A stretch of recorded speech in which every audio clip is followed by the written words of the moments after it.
I'm meteorologist Darren Leeds. Today we are going to do a day in the life and what I do on a daily basis. First things first, we're going to jump on our afternoon Teams meeting, talk with the weather team, and kind of game plan for what we're expecting for that big storm system that's coming up this weekend. Got to fuel up for the day. I've always got a couple energy drinks that I'm sucking down as we're getting ready for showtime. All right. Now we're going to do our big conference room meeting with the reporters, producers, managers, news director.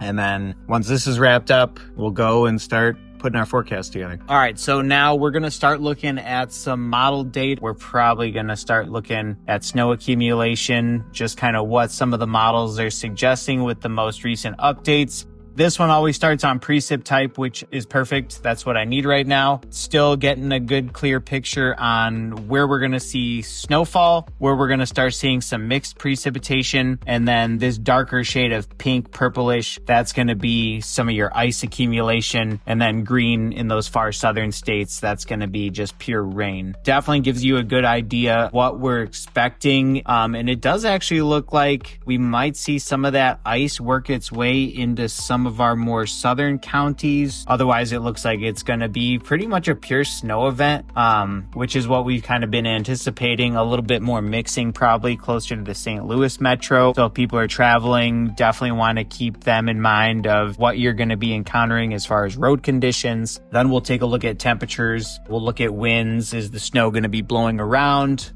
And kind of put all this together, and then we'll start to kind of crank out some snowfall numbers. I know a lot of people have been kind of asking about that for the last couple of days. I was very hesitant to release things a little bit too early because these models have been changing even day to day. We're in that 48-hour or less window now at this point in time, as we're going to see that snow start to come in early on Sunday morning.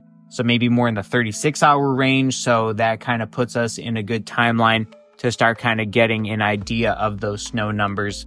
Light snow starting out, snow rates picking up, heavier snowfall expected by, say, Sunday midday into the afternoon. We can really see these numbers kind of amplify. Some spots maybe could be seeing upwards of a foot of snowfall. I'm going to use my timeline that I've already completed.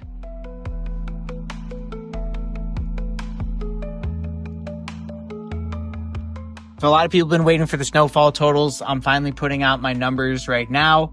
We're going to put them up on Facebook and just kind of let people know that this is going to be a pretty impactful storm. Again, some places looking at possibly close to a foot, maybe more of snowfall. As I'm discussing in my little forecast discussion here, just with the moisture content of this storm, I think it has a better chance of overperforming than underperforming, which is why a couple of the categories I'm giving my range and then adding a plus, meaning around Springfield, that I-72 corridor, Decatur, Jacksonville, 6 to 10 inches mainly, but we could also see that number slightly a little bit higher than what my range is kind of indicating. My Lord.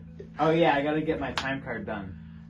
So I actually went to school with the initial plan of being a teacher. I was going to do math or history. I took a weather class as a gen ed. It just kind of clicked. I did really well in the class. My teacher, who's also one of my best friends now, convinced me I should stop doing the teaching route and I should go into weather, and the rest is kind of history. One of my favorite graphics, we're going to break down when we're going to see the snow timeline, ice, what the winds are going to be like pretty much throughout the day, what road conditions could possibly be like, snow, and that icing potential, as we discussed earlier, still in the forecast for some spots in central Illinois. Just getting ready for the show. Got to get the tie, got to get the suit just right.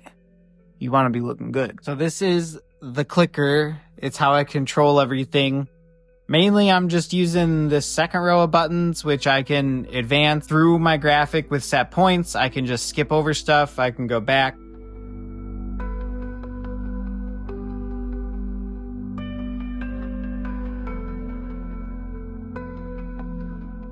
And we're going to do a delay check.